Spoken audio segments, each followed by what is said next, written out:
So I would like to tell this to every person in general, and specifically people who are suffering from OCD, that you either win in life, and if you are dealing with any problems and you feel that you are stuck somewhere or you leading to any kind of a failure or demotivated, it's never a failure in life because this is such a blessing given to us. So it's always either a win or it's a learning, never a failure. One curious question, totally, because you are in that hot seat all the time, and I won't call you a judge, but of course you are someone who's always observing and imbibing, and then kind of redoing, course correcting yourself, and then reframing, and again going back and trying in different ways. Does it have a psychological impact on your own mental well-being? Over the time when we practice or when we read or when we study psychology, most of us develop a very important habit of compartmentalizing. Okay. Just keeping our work and professional life very, very different. So if a person in my own family or a loved one for me comes and tells me a similar issue, I wouldn't really dig deep into that as much as I would do it with a client. Okay. Because I know that would maybe take a toll on me, or maybe I'll have a lot of biases towards them. I might talk to them and make them feel comforted, or maybe make them just feel hurt. But I wouldn't really do the same or behave the same as I do with the client. In the context of clients, when they tell us any problems, I think it's very important to just keep them, whenever the session ends, you just need to stop that process right there and then. And you don't take that burden with you. But as humans, are you able to?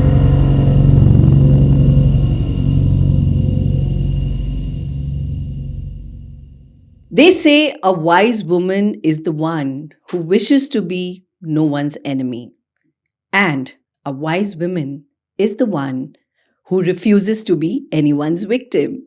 And here we are celebrating these wise women on Unbound Specials, a series which is curated to definitely bring to you those unabashed, unfiltered, and unapologetic women who are carving their own niche in an unbounded way. And once again, welcome to the show, one such unbounded and unstoppable woman gracing our studio today, Khushi. Hello, welcome to Unbound. Hello, thank you so much for having me. How are you doing today? I'm doing great. I'm really grateful to be here. Yeah, and we are grateful to be in a wise woman's company today.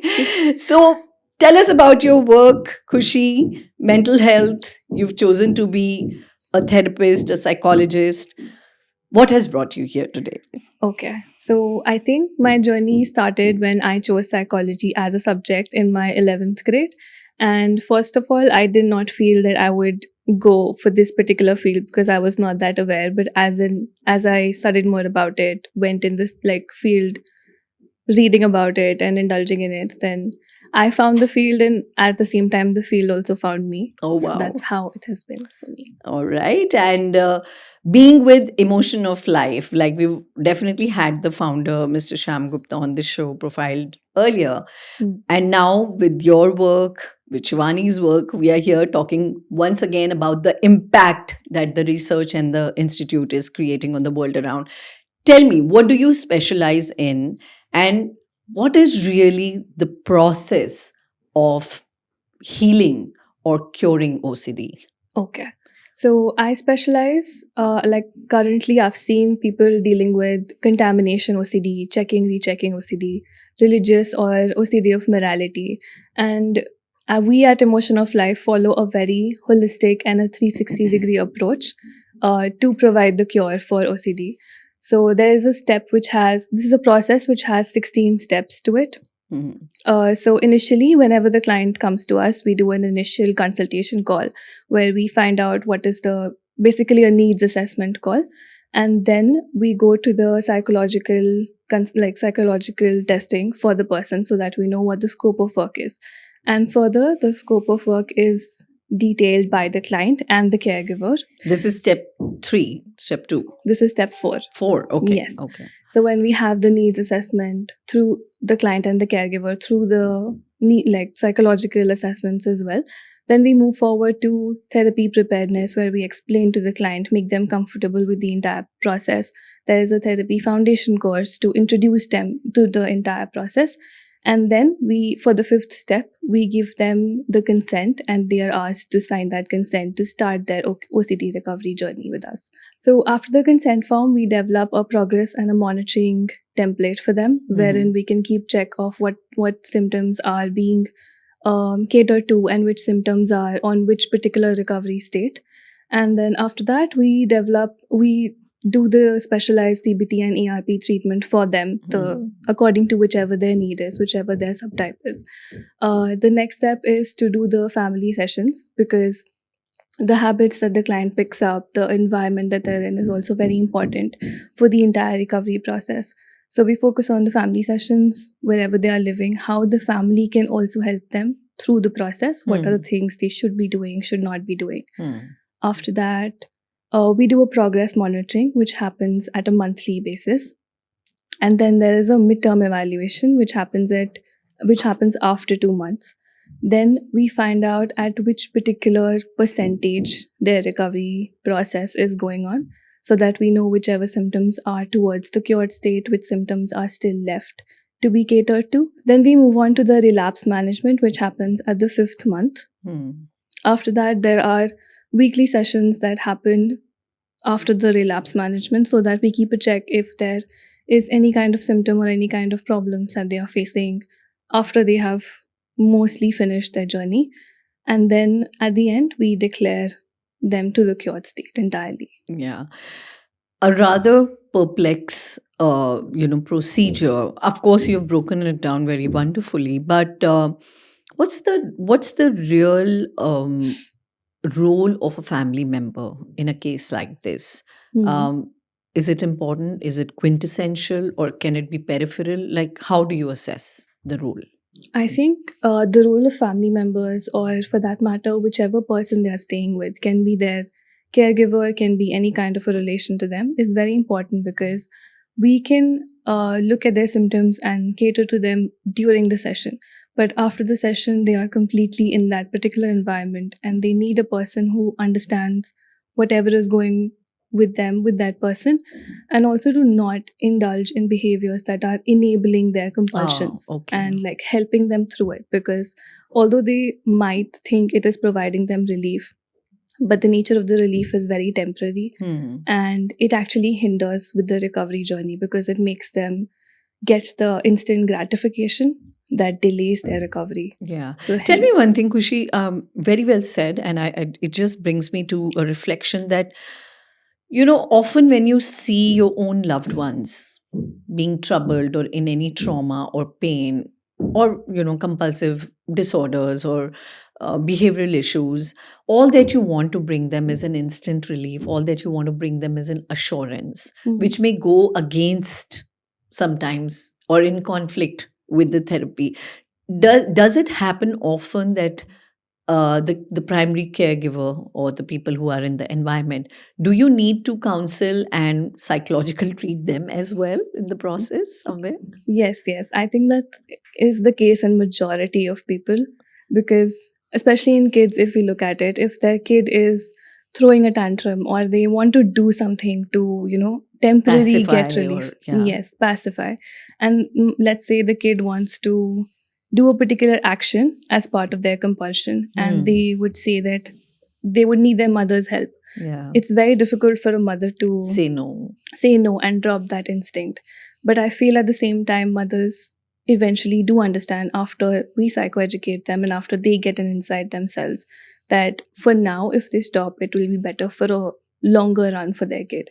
And it really has no point that if you give in for those particular needs at the moment, because it's very temporary. So yes, we do have to counsel them and tell them what the consequences can be. So has this triggered any story, idea or thought in you? Or do you have a story to tell yourself? Then reach out to me at Unbound with Mamtaa. Write to me at unboundwithamtaa@gmail.com या फिर किसी भी हमारे episode, story, reel या shorts को like, share और subscribe करें. Keep watching Unbound with Mamtaa.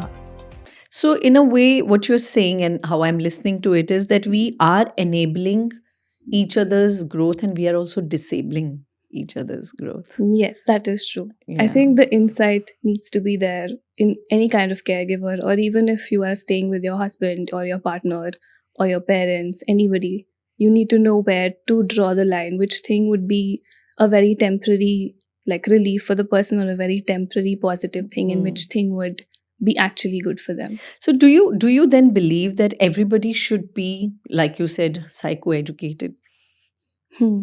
I think so. In majority of cases, people do need to go through the particular Education part of it. education part of it, and to know where to draw the line, basically, and to know the longer run consequences. And what are some of the common family patterns that you think which enables this trouble in a person's whatever pattern behavior, that they become a huge enabler? Is it about validating? What kind of things really come in the way, which may, as a therapist for you, will be a very big challenge to pluck out?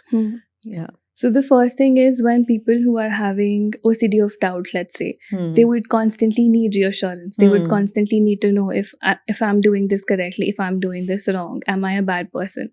So there is when the caregivers... And your children actually confirm that many times with you, Yes. right from childhood. Yes. Yeah. In children, it's even more difficult, because if your child is asking you something and they're going through very much of anxiety, parents do have this thing to, like their innate feeling to just help their kid out. And they would give that reassurance, which we call it, that whatever they're asking, they'd be like, yes, we are here to listen to you. We know you're not doing anything wrong. Everything is fine. This is not going to happen. So that does provide an instant relief to it. But then whenever the doubt comes in again, it becomes a habit to ask for reassurance. And that's when the cycle starts. So then it gets very difficult to get out of it. Because that's not the child being independent, right? Because they will need their parents' help and reassurance every single Or time. somebody's assurance at some Yes. other point in time in life. All right. So are these parameters, like the way that you took us through the 16-step process, are these parameters internationally benchmarked, or is it specific to the OCD Research Institute? Is there an industry parallel? How do you go about measuring, the growth, the success of a certain patient or a case? Yeah. So in general, like at a lot of places, and however the psychological assessments are designed, it is a very generic process. But I feel at Emotion of Life, Sham sir and Pratibha ma'am, they have catered and to specific needs of people, and they have come up with this 16-step process for the recovery state. Because many people do believe, and they do say this, that OCD cannot be cured entirely. And they go by that belief completely, that only the symptoms can be managed. So here at Emotion of Life, we have devised this particular and a very structured form, a recovery program, which consists of 16 steps.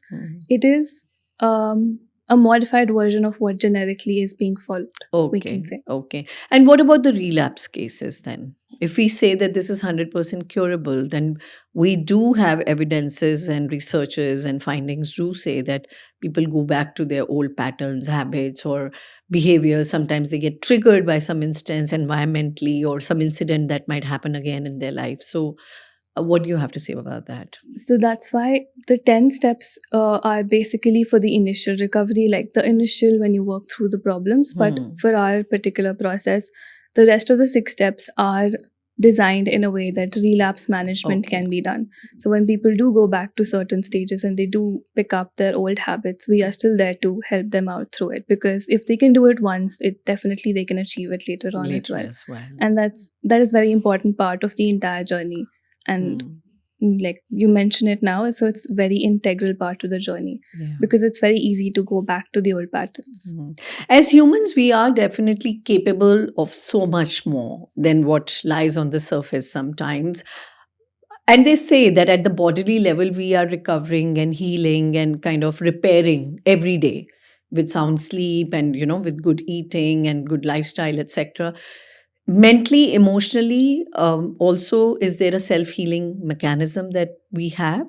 Yes. So we do follow this particular OCD recovery success mantra. Okay. The So these are like, we have a lot of the success mantras, but we tell them to the clients, they can use it. We help them through it during the sessions as well, but they can also utilize it for themselves. And when they remind them of those particular things, it will help them to like heal Give by us some themselves. examples if you have Yes. any. Yeah. So I will mention some of them. So Yeah. the first one is that mind is like a garden. This is one analogy that we use, that we tell them that mind is like a garden, in a way that whichever seeds, whichever thing you would put in a garden, only those things would grow. Similarly, whichever kind of input you're going to give to your mind, if you put in positivity, hopeful feelings, and maybe solution focused thinking, that is what it's going to give you back. Those are the kind of things your mind is going to give you back. Right. And if you put in negativity, doubt, like low self-esteem, let's say, that is what the mind is going to give you. So basically, to focus on all the positive things and things that can actually help you go through OCD, that can help. And the next one is that mostly people with OCD deal with not being normal, or like not being able to go back to normality. So that is the second one, that normality is the goal for people who are suffering with OCD. But then, although they also know it, so how do we give them a nudge to go there? So the thing is that they have to, if we look at it very simply, normality is something that most of the people around us are doing or following, or the way they are living their lives. So what people can do is compare whatever actions they are doing, however they are thinking, and is it the same as people who are doing it around them? And then whichever thing they are doing, is it beneficial to them? Like, let's say I'm studying more and my friend is studying less, but is it beneficial to me? Yes, it is. So I'll keep on doing it. But let's say I am drinking alcohol and my friend is not drinking alcohol, but then is it beneficial to me? It's not. So maybe I should not, or maybe I should find my way through it. Yeah. So drawing those comparison and setting a standard or a benchmark and constantly evaluating yourself against it. Yes. What about the families? How do you orient them that they can continue to help enhance the growth of the person who's suffering in the setup? Do you give them also some markers? Do you give them some maybe indicators that please check out for this, or whenever this happens, this triggers, then please do not go back to the old pattern of your own response? So how does that happen? I think there's just one thing that we tell the family members or the caregivers, and Sham sir specifically says this to everybody, that you should just remain out of the process entirely. You should not give your opinions or your whatever you think is going to help the person. You should just not do it. Okay. So the goal is to make the person stronger individually and to be independent, basically, not to help them. So drawing a boundary there. Drawing completely. boundaries, yes. I think that just sums mind it your up. own business. Yes, that is actually one of the success mantras. Yeah, I remember going over it somewhere. Yeah. Yes. Yeah. Okay. And how tough or easy is it for the family? It is actually not easy at all. Yes. Because they also have this innate need to protect their loved Control ones. and Which is very, it's a good thing, but I think boundaries are very important in any kind of relationship. Even if it comes to parents or children, it's still very important to give the person space to do things themselves. Because that kind of resurrects their own confidence and self-assuredness as well. All right. Any specific case in point that comes to the mind which was very, very unique? And I'm sure each case must be very unique to the other, but which kind of really stood out for you or challenged you as a therapist? I think, yes, one particular case, and I think in general, these kind of cases do challenge us, at least me personally, wherein the person is very much problem oriented. Right. So even if you try to give the person the, hope, or to try to nudge the person to that hope, the person would still keep on repeatedly talking about the problem. So I think that's where it becomes slightly difficult, but it's not the case that it cannot be dealt with. It just needs a little bit more of care and a little bit more of empathy and patience. I think patience is one of the key elements. Yeah. In a profession like yours, I think constant research and constant looking up on what more, how differently must be the name of the game. How do you keep yourself apprised? How do you keep upping your own standard of performance as a therapist or a counselor or a professional? Hmm. I think one point is that you keep on reading research papers, Okay. but that becomes very theoretical. I've realized now that I've started working and started dealing with cases. The one thing that really helps is when you meet new clients, right? The more that they would get our help, I think we get more help from them, because Wow. we get new experiences for them. And then whenever they put in a new situation in front of us, we have to use our spontaneous thinking to deal with it at that particular moment. And that's when it really helps us navigate through the problems. Yeah. One curious question, totally, because you are in that hot seat all the time. And I won't call you a judge, but of course, you are someone who's always observing and, imbibing and then kind of redoing and course correcting yourself and then reframing and again going back and trying in different ways. Does it have a psychological impact on your own mental well-being? I think over the time when we practice or when we read or when we study psychology, most of us develop a very important habit of compartmentalizing, Okay. just keeping our work and professional life very, very different. So let's say if a person in my own family or a loved one for me comes and tells me a similar issue, I wouldn't really dig deep into that as much as I would do it with a client, Okay. because I know that that would maybe take a toll on me, or maybe I'll have a lot of biases towards them. I might talk to them and make them feel, or maybe Comforted. feel comforted, or maybe make them just feel hurt. But I wouldn't really do the same or behave the same as I do with the clients. Right. And to keep in the context of clients, when they tell us any problems, I think it's very important to just keep them, whenever the session ends, you just need to stop that process right there and then, and you don't take that burden with you. But as humans, are you able to? I feel like compartmentalizing is a skill that I have, that I had initially as well, and through my learnings, I have developed it even more. So if I am very much upset, let's say, hearing something that the client said to me and the session ended, I would just leave it right there. And then I would maybe think about it when I have to, but not bring it back to my personal space. All right. So the art of disconnection is what you have really aced. Yes, I think so. All right. I think with that, you truly have come totally unfiltered and unbounded here. And we would love to have you, host you many more times, hear from you different kind of cases, because I think these discussions are important to be had. It's high time that we came out of our zones and expanded our horizons of learning, understanding, reaching out to other human.